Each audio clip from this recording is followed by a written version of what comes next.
first case is the Department of Health and Human Services versus NRK RX Inc. This is a grant, 20 minutes of oral argument per side. You will both have a 2-minute fire-free zone, which you can waive if you'd like, and if you would like to reserve any time for rebuttal, we just ask that you keep track of it. So feel free to proceed when you're ready. Good morning. May it please the court? Assistant Attorney General Stephanie Seary on behalf of the plaintiff appellant, the Michigan Department of Health and Human Services, Office of Inspector General. Joining me at counsel's table is Solicitor General Ann Sherman. I would like to reserve 3 minutes for rebuttal. We win this case because we were injured in Ingham County. This court has requested that the parties address 3 issues. Those issues that Inspector General can prevail on all 3. But the most direct way for this court to dispose of this case is to address issue 2 regarding application of the tort venue statute. This would alleviate the court's need to address issues 1 and 3, addressing the Attorney General venue statutes. Looking at issue 2, the tort venue statute, the injury occurs where the plaintiff is located. The lower court, in deciding otherwise, was incorrect for 3 reasons. It contradicted the text of the statute, it contradicted Michigan case law, and it allows Medicaid fraudsters to choose venue. Looking at 1629, MCL 600.1629, it identifies the original injury as the controlling factor. Thus, this case hinges on the definition of original injury. Also looking at 1629, it pertains only to personal injury, property damage, and wrongful death. This is all in the context of plaintiff's injuries, not defendant's wrongdoing. Looking at Michigan case law under Dep't and Owens, it held that the location of the injury is the injury to the plaintiff, not the wrongdoing that defendants have engaged in. So here, the plaintiff is the state, and the injury is that it was deprived of its funds, and that occurred in Ingham County, where the state is located. The bench and bar need this court to correct the lower court's decision, because if not, Medicaid fraudsters get to choose venue. Medicaid fraudsters should not get to choose venue. The lower court decision, that's what it held. It held that the location of the wrongdoing controls. What this means is that wrongdoers get to choose venue by choosing where to commit their bad acts. This leaves victims to chase wrongdoers across the state. For example, somebody located in the lower portion of Michigan who's catfished by someone in Marquette would have to go to Marquette to litigate the case. Counsel, thank you so much for that opening. I have a question. If we agreed with defendant on the sort of interpretation of the venue statutes, would agreeing with you on the proper place where the claim accrued, being Ingham, would that sort of solve your problem as far as what you just talked about? That the Attorney General, I suppose, as a policy perspective, has had the freedom to sort of move around the state and decide where she wants to be. But if we were to agree with defendant, would that be a acceptable solution to you from the standpoint of your office? Yes, so this court can address just the issue 2 about the location of the injury and dispose of this case just on issue 2. Vacate the lower court's decision on issues 1 and 3 and just hold on issue 2 that the location of the injury is where plaintiff is located when injured. And if that were the case, does that, is it the same result either way? That's what I'm trying to get at is, if the injury is the injury always mostly going to accrue in Ingham County, in your view? For these cases, yes. Okay. And what would be the sort of the policy implication or the impact if we disagree with the Attorney General on issue 1? Why does that matter? For issue 1, venue can be proper in more than one location. So in this case, venue could be proper under either. So if it matters because if the court holds that venue cannot be proper under the Attorney General statute, that effectively would be a repeal of the AG's statute as to venue. Thank you.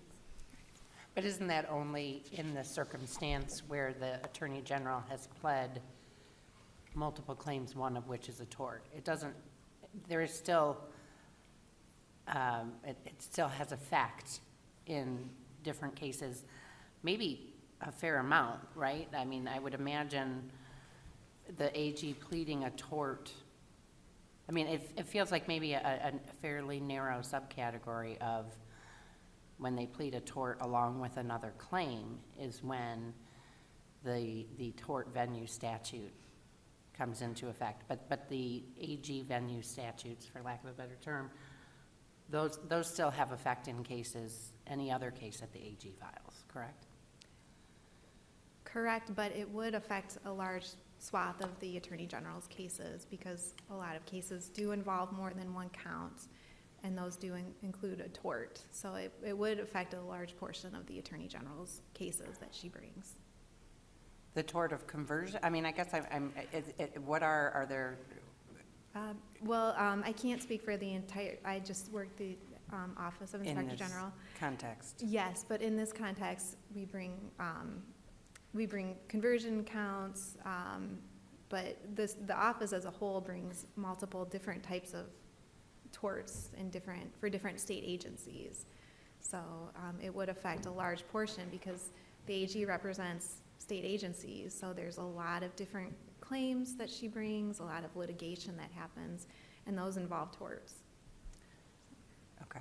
Counselor, you've spoken in your introduction generally about sort of where the injury occurs. Don't we have to look at the nature of the particular claim that we're alleging? And in this case, isn't the conversion the failure to return property versus the theft of property? And why isn't that relevant here? As to your first part, I agree, yes, we do need to look at the claims and the elements, but conversion is not a property damage claim. It's about the ownership rights and rights to possession of your property. So those are in law school, the bundle of sticks. Those are the two bundle of sticks that are at issue in a conversion count. It's not property damage. So looking at the wrongdoing is refusing to return the property, but the resulting harm to the plaintiff is loss of possession and ownership of the property.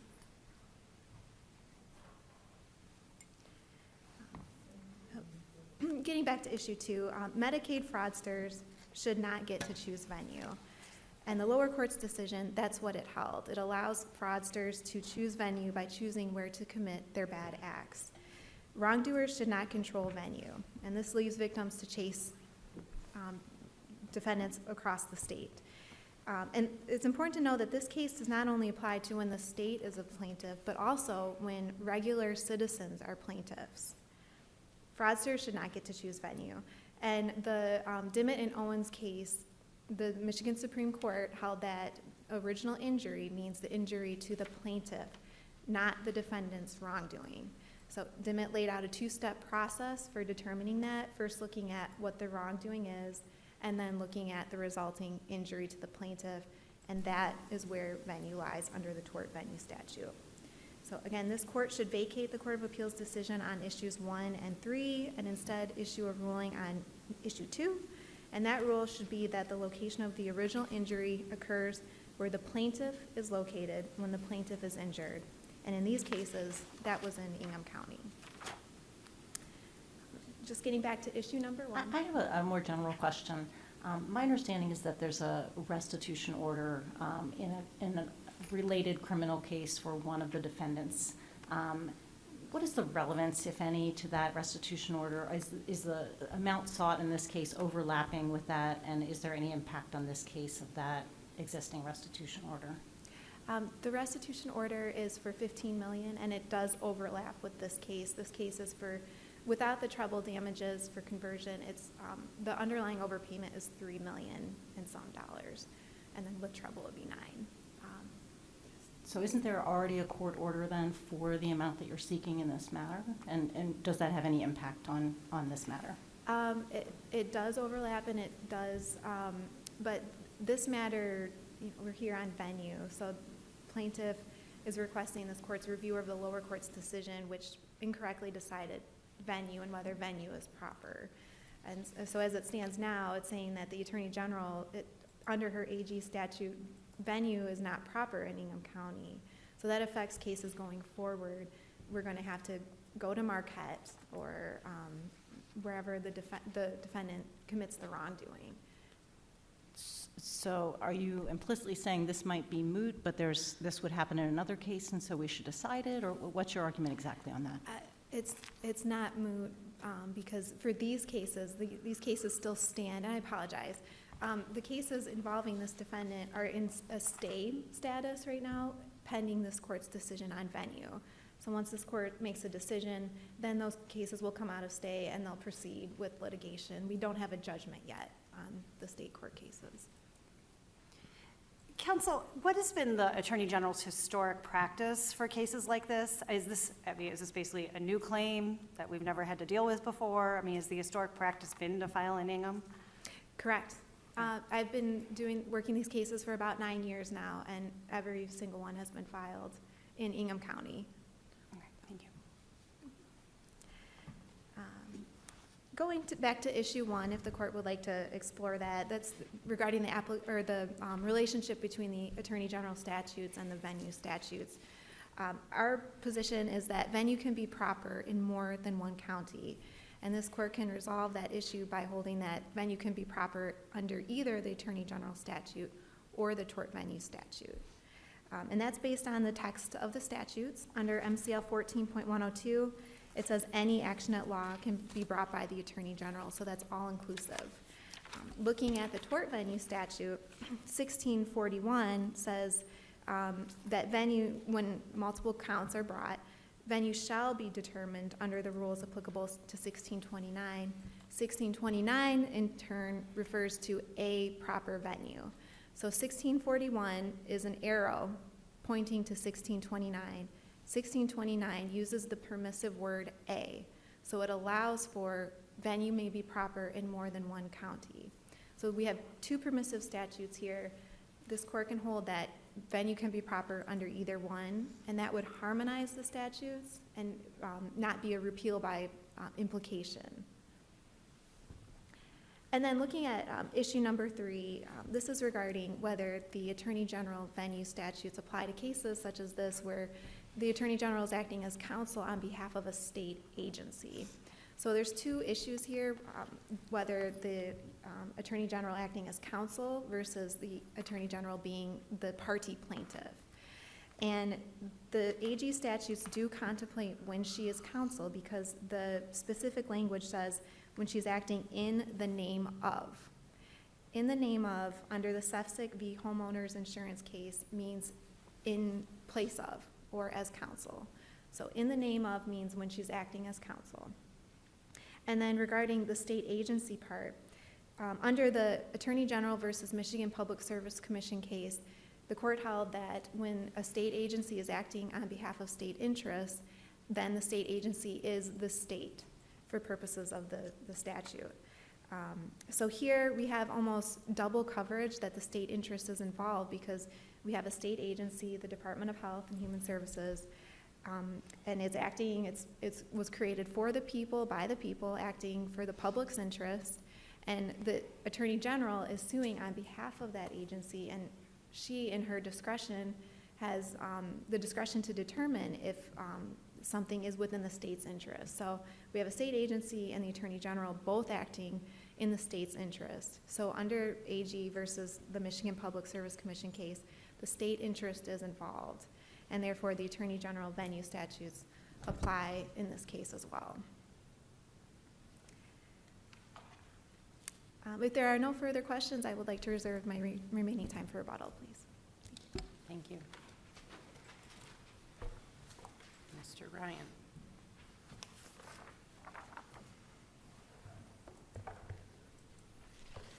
Thank you. Good morning. May it please the court, Christopher Ryan on behalf of the defendants and appellees. The court should affirm because the question of whether the tort venue statutes or the so-called attorney general venue statute should control in a case like this has already been decided by the legislature. MCL 600.1641 subpart 2 mandates that venue shall be determined under the tort venue statutes when any part of a complaint pleads a tort, as plaintiff's complaint did here. The tort venue statutes then first require the courts to look to the location of the original injury, which in a case of conversion like this is where the original alleged deprivation occurred. The trial court and the Court of Appeals correctly applied the statutes and properly transferred venue to Oakland County.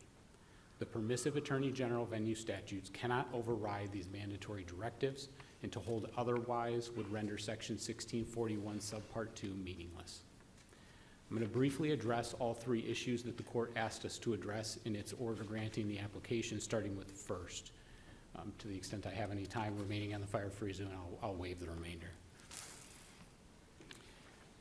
Based on the plain statutory language, Section 1641 subpart 2 requires venue to be determined by Section 1629.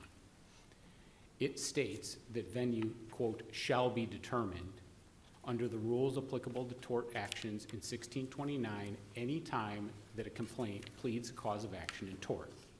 We know from this court's prior teachings that the word shall. Counselor, 1629, so if we look from that, we shall use that, and we look to 1629, and then 1629 says it is a permissible or a proper venue. So why isn't sister counsel correct that you could have venue proper in both, as Justice Hood noted in his dissent below? Sure. I did note Justice Hood noted that in his dissent. I respectfully disagree. And the reason being, imagine if there was no 1641 subpart 2. According to the Attorney General, she could then file in Ingham County. Since she pled a tort, she could also follow the tort venue statute. Maybe that would provide her a choice of venue. But 1641 subpart 2 does exist. And what it says is, when you have a complaint that pleads two causes of action or more, one of which is a tort, this is the tiebreaker. You can't choose anymore. You shall determine venue under 1629. So if the Attorney General was correct, and 1641 just is an arrow that points to 1629, but 1629 doesn't exclude other venue provisions, then 1641 subpart 2 is completely meaningless. So the position below was that your position or your client's position was that venue was actually in Wayne County, not Oakland County. And I understand the Court of Appeals, or the trial court and the Court of Appeals found Oakland, and that's sort of understandably what you're arguing now. But getting to that issue too of where the injury occurred, what was the logic of why it occurred in Wayne County or Oakland County but not Ingham? It wasn't based on the original injury here. It was based on the fact that our argument below was that there was not a single original injury. Obviously, the trial court and the Court of Appeals disagreed with us. Our position is that this case is not, we're not arguing against Dep't in terms of the original injury, but it's different than Dep't. Dep't was an accounting malpractice case. So you have traditional tort, duty, breach, causation, and damages, which means, and this was the case in Dep't, you can have a separation between the alleged wrongdoing and the damage. This case is different. It's conversion, and a specific type of conversion where they said, you have money that no longer belongs to you, give it back to us. The very moment of the alleged wrongdoing, that is the refusal to give back the money, that in and of itself creates an injury. That is, I don't have the property. I'm deprived of the property. It creates an injury, but why isn't it an injury suffered by the department in Ingham County? They were never in Oakland County, right? I mean, I get that the wrongdoing that caused the injury occurred when your client refused to give the money back, but the venue statute is worded in terms of where the injury occurred. They suffered injury when they didn't receive the money. Right, and our position is that that injury couldn't be suffered in Ingham County by our client because he was not in Ingham County, and there's But no... it's not suffered by your client, it's suffered by the plaintiff. Correct, but it couldn't have possibly been suffered by the plaintiff in Ingham County at that moment because my client was not in Ingham County. The AG's argument for why that they suffered an injury in Ingham County is related to when they had to pay back money to the federal government and they didn't have the money to pay back. And as we've submitted in our briefing, that's potentially a later realized consequence of the injury, but it's not the original injury. Well, whether they had to pay it back or whether they, wanted to take everybody out to lunch, what they're gonna do with the money is not really the issue. It's that they didn't have the money, the possessory interest in the money at the time that it wasn't paid back. So that injury exists. I get that there are perhaps later consequences that they then had obligations of what to do with that money, but they still suffered an injury upon not having it. So, and I'm struggling with how they suffered that or incurred that injury in Oakland County. I get that your client acted in Oakland County. Because there's no argument that the state hasn't said you need to travel to Ingham County and give us back this money. It was you need to return the money. The demand was made, the letters were sent to my client in Oakland County, and that's where they allegedly refused to repay the money. So I think for the state to argue, especially the Department of Health and Human Services and more particularly the Office of Inspector General, to argue that they're not operating in Oakland County, I don't think that works under the way that the department operates. The department operates statewide. So for them to say, well, we're only located in Ingham County and therefore we only could be damaged in in Ingham County, I don't think is a fair argument to make. So that's related obviously to issue number 2.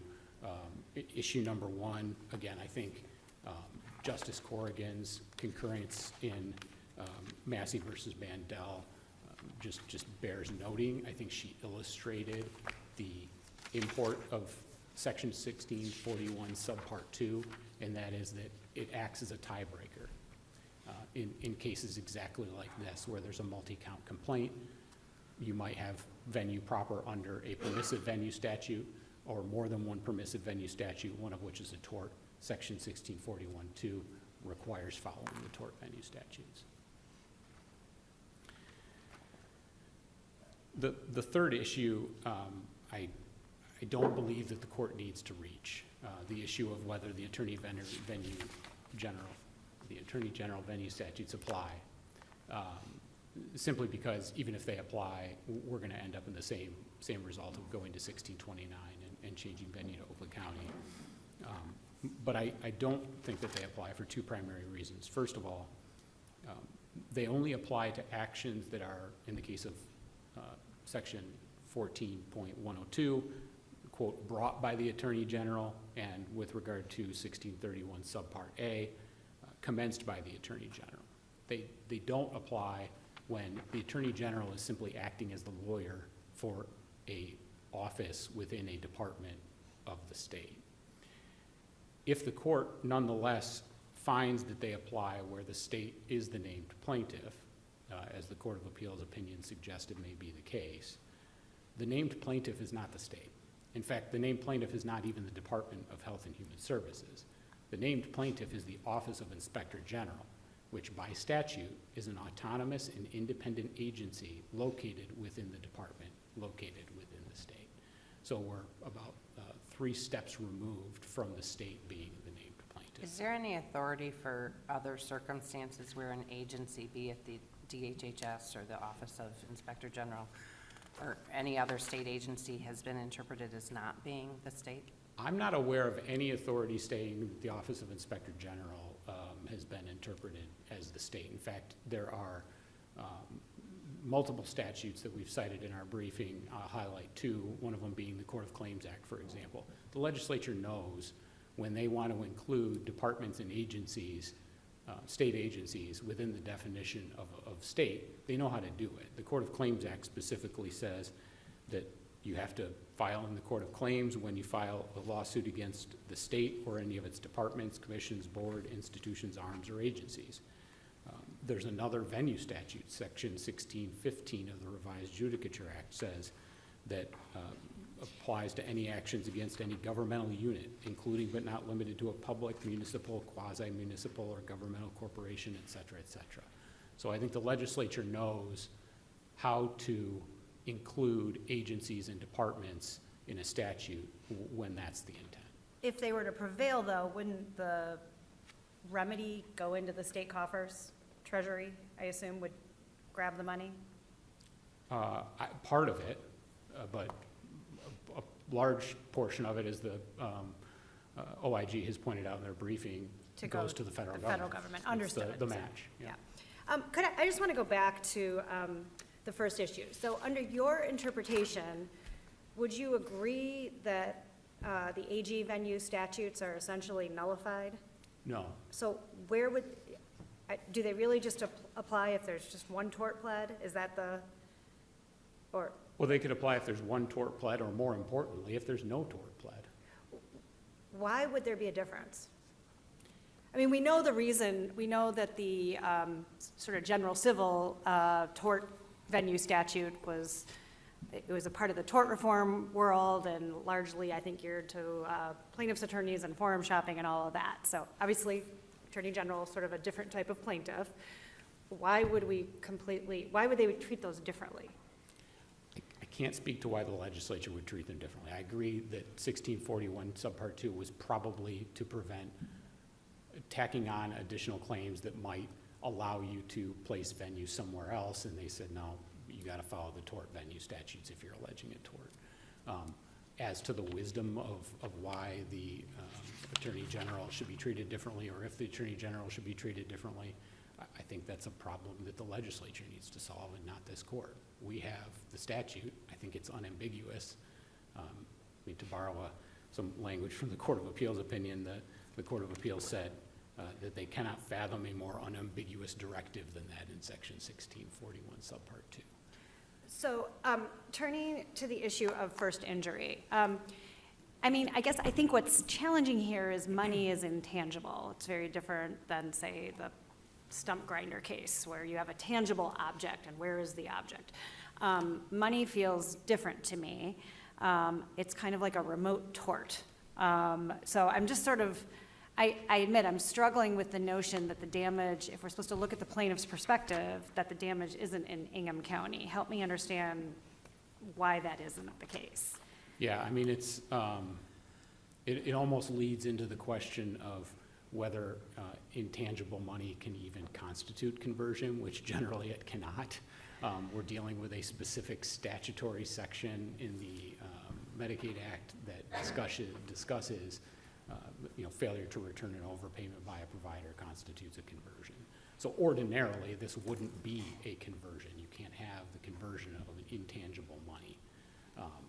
So our position in this case is that NRK could not possibly have caused an injury in Ingham County when it was never in Ingham County. Nobody has ever argued that NRK was in Ingham County or did continuous and systematic business in Ingham County. They made a demand in Oakland County. They say the demand was refused.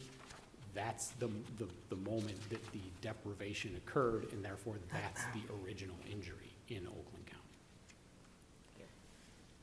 Counsel, sister counsel suggests that their practice has been to file these conversion claims in Ingham County. Do you have some examples for us where either they were filed in the county of, where the defendant resided or the wrongdoing occurred, or in your view, the original injury, or where they were then, the venue was moved to that jurisdiction outside of Ingham County? I'm not aware of anybody challenging it prior to us.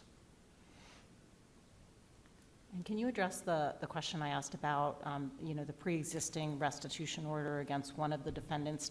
In your opinion, does that have any impact on this matter? Yeah, so just to clarify, the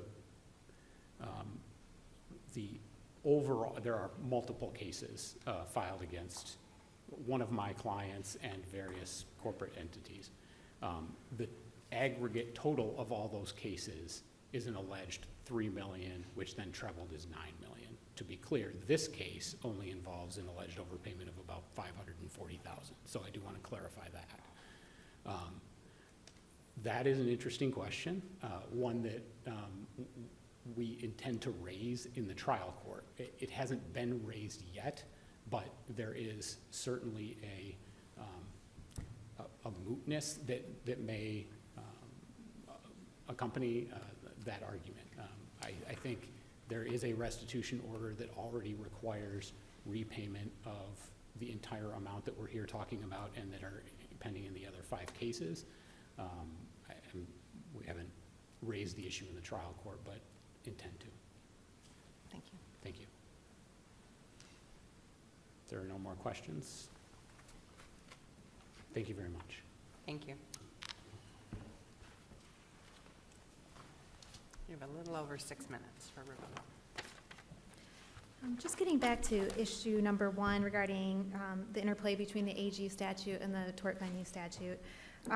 Venue can be proper in more than one county.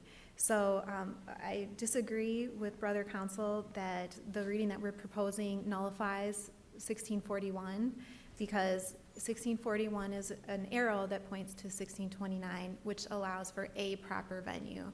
So the way the statutes are written is that either venue can be proper, and venue can be proper in either county, and this way we harmonize the statutes and we give the maximum effect to both. Regarding the application of Dep't in this case, Brother Counsel said that the wrongdoing cannot be separated from the harm. And that goes against common sense, and it goes against the Dep't and Owens case, that the harm in a conversion case is the loss of possession and ownership. So that harm is, that injury is separate from the wrongdoing, which is refusing to return the funds. Looking at whether the state is located in Ingham County, Brother Counsel said that the state is located all over the state, so venue could be proper in any place, but that's not true. The funds are located in Ingham County. The administration of the Medicaid program is in Ingham County. So the state was injured in Ingham County. That's where this program is administered, where the employees work. So it is in Ingham County. It's not in Oakland. It's not in Wayne County. Looking at whether the Office of Inspector General is part of the state, the OIG is it's an auditing agency, and as such, as all auditing agencies are, they're independent from the actual department, but it is still within the Department of Health and Human Services, and that is specifically stated in MCL 400.2227, and it states that the OIG is within the Department of Health and Human Services. So, and then, I'm sorry, the last issue that I wanted to address was Brother Counsel stated that when the legislature intends to separate the state from its agencies, it does so. But that's only in the case when the legislature is discussing when the state is a defendant. So, for example, the Court of Claims Act, under MCL 600.1615, those address issues when the state is being sued. Freedom of information is another one. So in that situation, the state is separated and designated as such from its agencies. I'm probably for the practical reason of discovery. You couldn't issue a discovery request on Treasury when really the agency is the Department of Health. So in closing, this court should vacate the Court of Appeals decision on issues 1 and 3 and rule on issue 2 regarding the location of the original injury.